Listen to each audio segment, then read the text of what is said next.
ஐயா வந்துட்டாங்க. ஐயா காவல்காரன் சொன்னீங்க, எங்ககிட்ட சொல்லல. அவர் யாரு?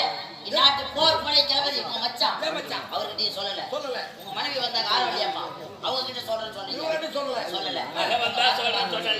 வந்துட்டாங்க. ஆமா. இப்ப நான் சொல்ல போறேன்.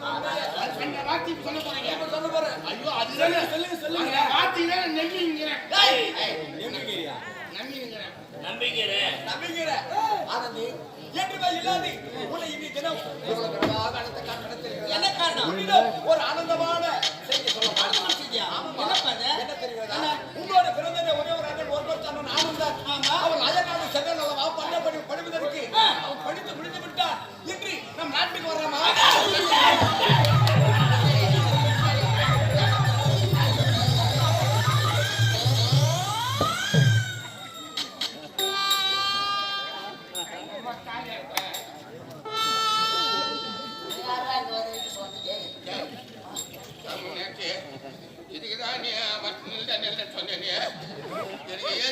ஆபரேஷன் பண்ணிக்கிறாங்க.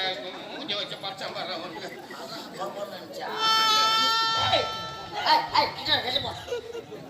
தூக்கி தலை ராட்டா கிட்ட பேசுறேன்.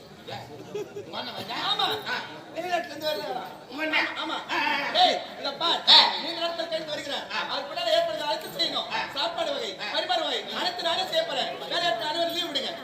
ஆமா அனைத்து நாளே செய்யறேன். வேலையாட்டு லீவ் விடுங்க. அவருக்கு வருவதற்கு ஏற்பாடு செய்யுங்க.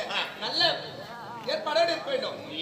அப்பா அதுக்கு ஏற்பாடு செய்யுங்க. அதுக்கு மாதிரி நான் எல்லா வகையும் செய்யறேன். நான் ஒண்ணு குழந்தைக்கு ஜவு பத்த வைக்கிறேன். இருந்தாலும் ரத்த வாசம் அந்த நாள் சென்றவர்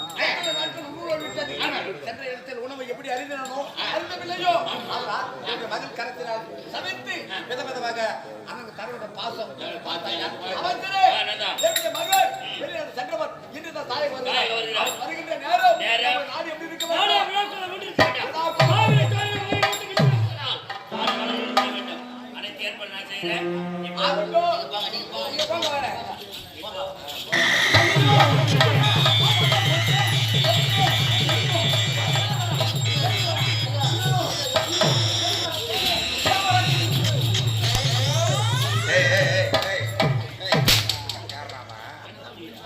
நடந்தது அவங்களுக்கு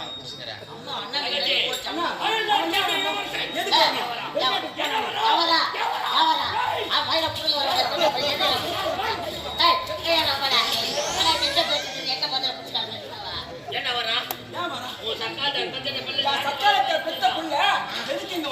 வெளிநாட்டுக்கு போனாங்க சாக வேண்டியதானே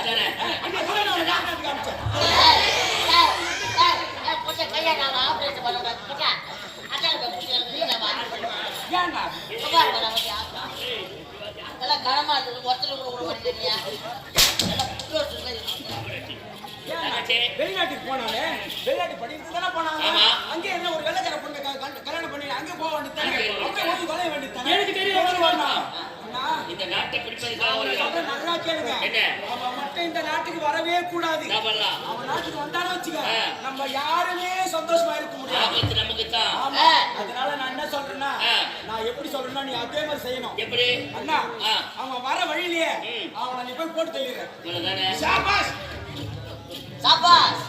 இது போதுமா? இது ஒரு வார்த்தை போட்டு தள்ளினா ஆமா சொன்னதை நீங்க செய்யணும். நான் சொன்னதை நீங்க செய்யலன்னு வச்சுக்க இன்னும் என்ன பண்ணுவேன்னு நானே தெரியாது.